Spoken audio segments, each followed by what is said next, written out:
साईं वो हैं, एक मांगोगे तो हजार मिलेगा, तेरी फूटी किस्मत का नूर भी खिलेगा, तेरे हर सवाल का साईं से जवाब भी मिलेगा। ओम साई राम मित्रों, आज का ब्लॉग आप सभी हमारे साईं परिवार के लिए विशेष लाभकारी और कल्याणकारी है, क्योंकि आज के ब्लॉग में हम अपने साईं परिवार के लिए महाशक्तिशाली उपाय साईं बाबा का लेकर के आए हैं, जिसके माध्यम से आपका मुकद्दर भी संवर जाएगा। साईं आपके हर मनोकामनाओं को पूरी करेंगे। आप एक नहीं, आप जितना मांगोगे आपकी झोलियां भरती जाएंगी।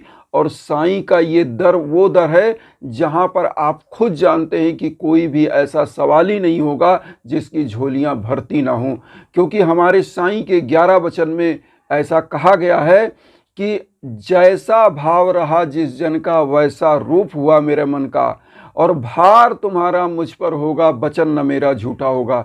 तो प्रभु का वचन कभी झूठा नहीं होता। बस दो चीज हमेशा ध्यान करके इस उपाय को करना है, श्रद्धा और सबरी। तो आइए सबसे पहले हम आपका टाइम न लेते हुए यह बताना चाहते हैं उपाय क्या करना है। आप सभी हमारे साईं परिवार साईं बाबा के इस चीज के सबसे बड़े दीवाने हैं, सभी लोग।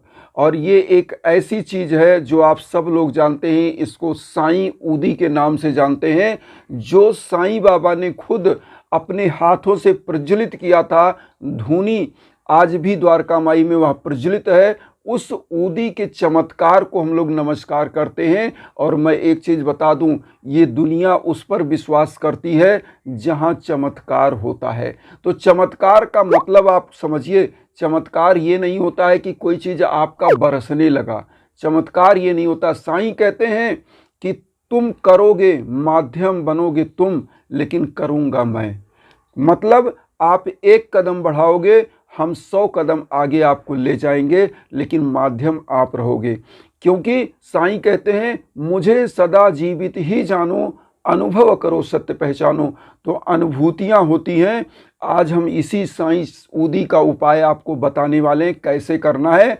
और ये भी टेंशन नहीं लेना अगर साईं की ऊदी आपके पास नहीं है, क्योंकि ये पैकेट में ज़्यादा से ज़्यादा 3 ग्राम 4 ग्राम ऊदी होगा, उससे भी कम ही होगा। आप खुद देख सकते हैं कितनी पतली पैकेट है, इतनी ही ऊदी आपको मिलती है वहाँ से, एक पुड़िया।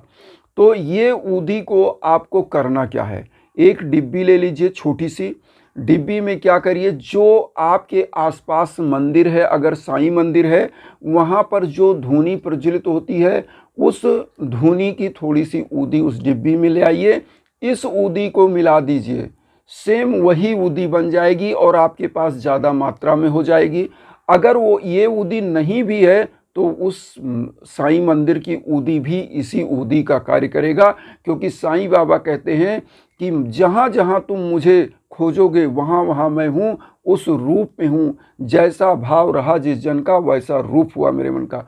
तो श्रद्धा के साथ उस मंदिर का ले आइए।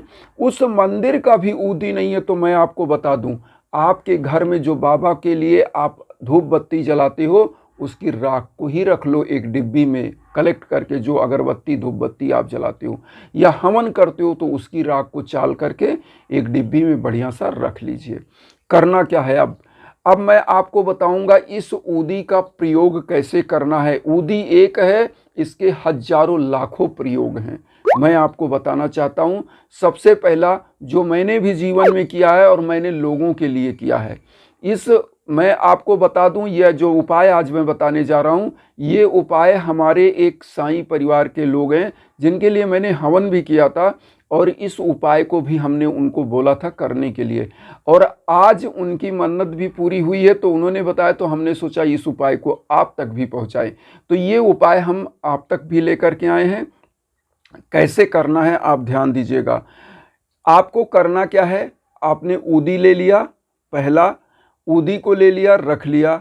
सबसे पहले तो आप नहा लीजिए, स्वच्छ वस्त्र धारण करिए। बाबा को आपके पास अगर मूर्ति है, फोटो है, या कुछ नहीं है तो साईं सच्चरित्र है, तो उसमें भी बाबा की फोटो छपी हुई है, साईं सच्चरित्र को ही रख लें। पीले आसन पर आप उनको स्थापित करें। एक घी का दीप जरूर प्रज्वलित करें, क्योंकि साईं को अगर आप साईं बाबा का नाम लेते हैं तो आपके जहन में एक चीज़ आती है साईं ऊदी, और दूसरा चीज़ आता है साईं बाबा का वह दीपक। तो दीप साईं बाबा को अति प्रिय था, क्योंकि साईं बाबा इस धरा के अंधकार को मिटाना चाहते थे। तो आपके फूटे किस्मत को संवारना है तो वह दीप आप प्रज्वलित करेंगे, जो आपको प्रज्वलित करने से आपके जीवन का अंधकार छट जाता है। और जिस घर में साईं का दीप प्रज्वलित होता है वहाँ पर वास्तु दोष समाप्त हो जाता है, ये भी बता दें। तो आपको नहाने धोने के बाद बाबा को पीले आसन पर बढ़िया साफ सफाई से, अगर बाबा की प्रतिमा है तो नहला धुला लीजिए, उनको भी स्वच्छ वस्त्र धारण कराइए, बाबा को पीला पुष्प अर्पित करिए बाबा को, और घी का दीप प्रज्वलित करिए, एक धूप बत्ती प्रज्वलित करिए। एक कागज आप लेंगे, पहले तो आप क्या करेंगे, डेली की जो भी पूजा करते हैं, साईं चालीसा, साईं बावनी, 11 वचन वह कर लेंगे, सब आरती कर लेंगे। अब आपको क्या करना है, एक सफ़ेद कागज लेना है, थोड़ी सी हल्दी इस कागज़ पर छिड़क दीजिए, पानी लगाकर, थोड़ा सा पाउडर हल्दी का लीजिए, पानी लगाकर छिड़क दीजिए। हल्दी छिड़कने से क्या होता है, साईं कौन है, गुरु है, हल्दी क्या है, गुरु का प्रतीक है। हल्दी गुरु को अति प्रिय होती है क्योंकि पीली होती है, तो वो शुभता का भी प्रतीक माना जाता है। तो हल्दी कागज़ पर आप छिड़क देंगे। पहला नंबर, कागज़ में क्या करेंगे, जो भी आपकी पूरी समस्याएं हैं उस पर क्या करेंगे, पहले समस्त चीज़ें लिखेंगे। जो भी आपकी समस्या है वह चीज़ आप लिखेंगे। कैसे लिखेंगे, सबसे पहले ऊपर लिखेंगे ओम साई राम, ओम साई राम कागज़ में ऊपर लिख देंगे, फिर उसमें समस्याएं लिखते जाएंगे। फिर नीचे ओम साई राम लिख करके समस्या का सब कुछ जो भी मांगना है, जो आपकी समस्या दूर नहीं हो रही है, जो भी आपको संतान नहीं प्राप्त हो रही, संतान की मांग कामना करिए। आपके घर में दुख कलेश विकार चल रहा है, दाम्पत्य जीवन का कष्ट चला, वो सब चीज़ आप लिख सकते हैं। जितनी आपकी कामनाएं हैं, जो मांगना चाहते हैं, दिल खोल के बाबा से लिख दीजिए। लिखने के बाद लास्ट में जो ओम साई राम लिखते हैं, इसका मतलब आप सब कुछ लिख चुके। अब इस कागज़ को क्या करिए कि ये जो ऊदी है, अब इस ऊदी का प्रयोग करना है। आपने लिख दिया, उसके बाद इस ऊदी को लीजिए, उस जितने पे आपने लिखा है सब में थोड़ा थोड़ा ऊदी लगा दीजिए। ये ऊदी लगाने का मतलब ही हो गया कि वह आपकी जो मनोकामनाएं आपने मांगी हैं, जो आपकी समस्याएं हैं, वह सिद्ध हो गया और आपकी मनोकामनाएं पूरी हो गई, ऐसी मान्यता है। और उस कागज़ को क्या करना है, साईं बाबा के सम्मुख रख देना। एक चीज़ और बताएं, यह उपाय कोशिश करें कि गुरुवार को करें, थर्सडे को करें, बृहस्पतिवार को करें। तो आपको यही करना है, मतलब थर्सडे को इस उपाय को करना है। अब आपको करना क्या है, कागज़ में लिख दिया, ऊदी को लगा दिया। अब आपको करना क्या, इस कागज़ को वहाँ पर रख देना है। साईं बाबा का 11 वचन बोल करके कागज़ को आपको क्या करना है, उस कागज़ पर एक बार बाबा के श्री चरणों में अपने हाथों से टच करा करके और वहीं पे रख दीजिए। और एक काम करिएगा, 11 रुपये कम से कम वहाँ रख दीजिए दक्षिणा के रूप में। इस 11 रुपये को क्या करिएगा, आप कम से कम 7 गुरुवार इस कागज़ को जो आपने रखा, 7 गुरुवार अपनी मनोकामनाओं की इस कागज़ को, जो आपने संकल्प लिखा है, जो आपने अर्जी लगाई है, इसको घी का दीप प्रज्वलित करेंगे। गुरुवार गुरुवार इस उपाय को करना, ध्यान दीजिएगा। और जो ऊदी आपने रखा है, अब कागज़ में डेली कागज़ नहीं लिखना है, एक ही दिन आपको समस्या लिखनी है और उस कागज़ को खोलना है। किस दिन, गुरुवार को।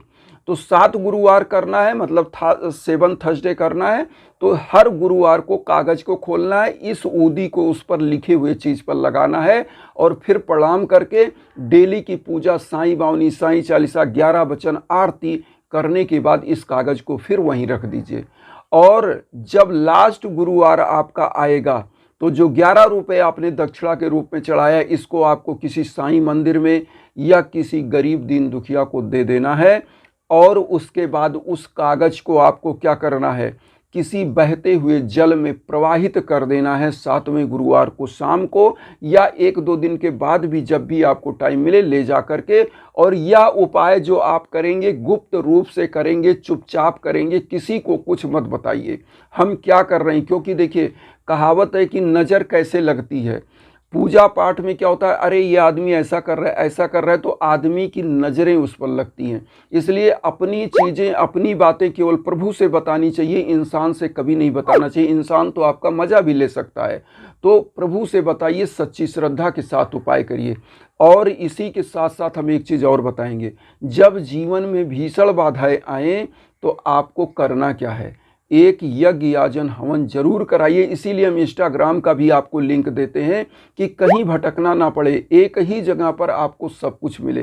तो करना क्या चाहिए, जैसे मान लीजिए आपके जीवन में बहुत सारे कष्ट हैं, भीषण बाधाएं चल रही, दाम्पत्य जीवन, संतान प्राप्ति, नौकरी, जॉब, बिजनेस, किसी भी चीज़ की दिक्कत चलिए, कर्ज है, कोई भी चीज़ है, तो उसके लिए आपके नाम गोत्र पर स्थान पर संकल्प होकर के हवन होता है, मंत्र जाप होता है।